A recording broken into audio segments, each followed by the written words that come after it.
முறையை பின்பற்றி வந்ததுதான் குலதெய்வம் மற்றும் எல்லை தெய்வங்கள் ஆகும்.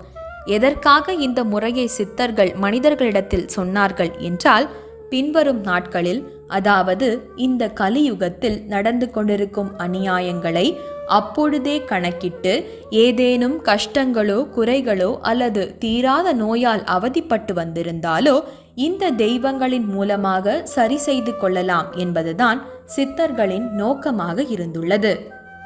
சித்தர்கள் சொன்ன அந்த முறையே மனித குலத்திற்கு எதிராக திரும்பும்போது அதர்மத்தை அழிக்க ஆங்காங்கே தர்ம தேவதைகள் உயிர் பெற்று வருகின்றார்கள்.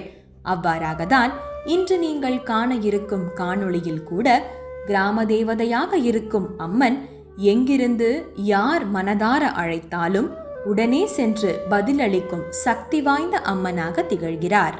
சரி, யார் இந்த அம்மன்? எவ்வாறு